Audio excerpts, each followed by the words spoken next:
All right, welcome back, good people.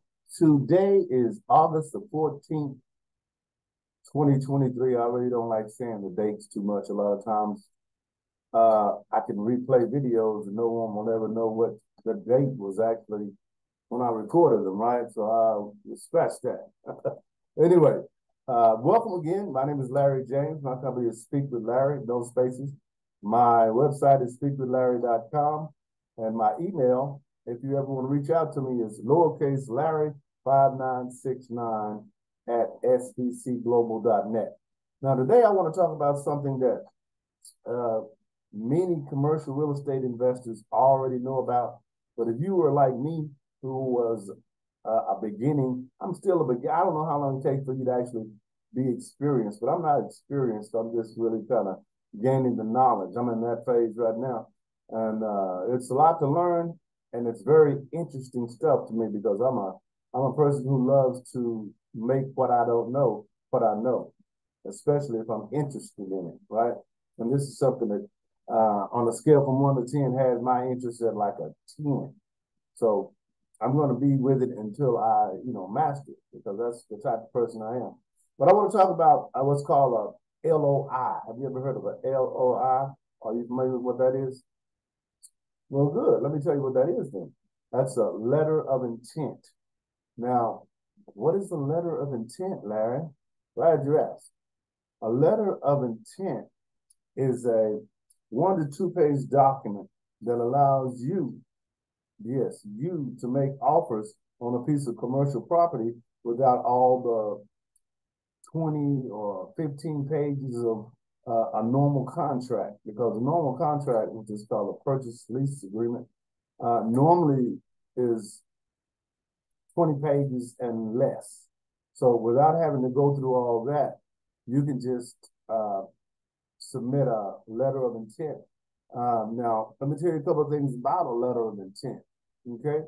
One, a letter of intent is like a bridge between the property and the legal sales contract.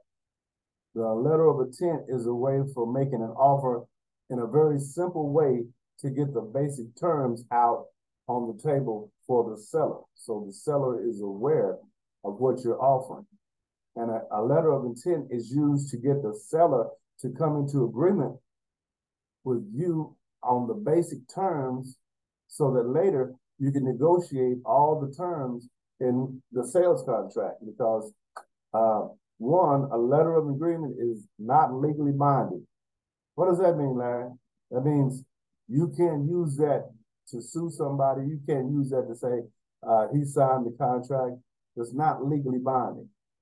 The second thing is, uh, with it not being legally binding, you can make as many offers as you like, right? You can make 10 offers a week, 20 offers a week. Whenever you see a good property that you're interested in and you've done your due diligence and done the numbers, you can you can submit a letter of intent. Another thing is that a letter of intent is free. There is no earnest money that has to be put up. There's no contracts that have to be signed. And remember, it is not legally binding. So that's the main thing that kind of gives you a freedom or allows you to be free as you're submitting that letter of intent. For instance, if I have a property that's, let's say, $800,000, let's say it's a 16 unit apartment complex, and I want to sell it for 800,000. You can make an offer with a letter of intent based on what you deem the property to be worth. And then I'll make a decision whether or not that's something I want to entertain, me being the seller. And then if that's something that interests me, then we have a negotiating part, right?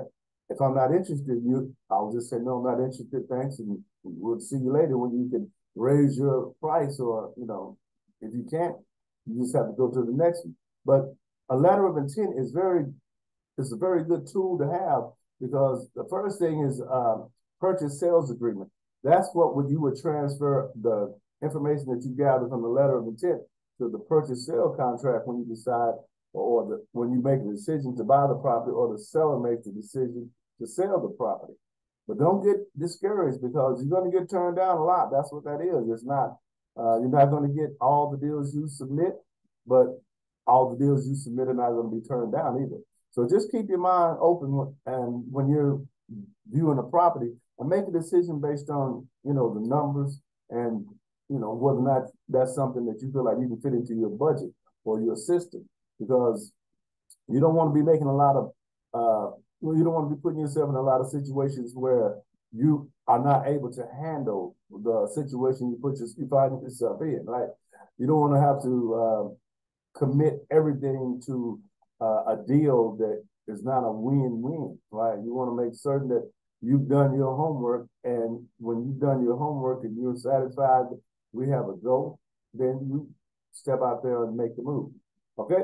So that's what this short video is about today, letter of intent. I hope you've enjoyed that.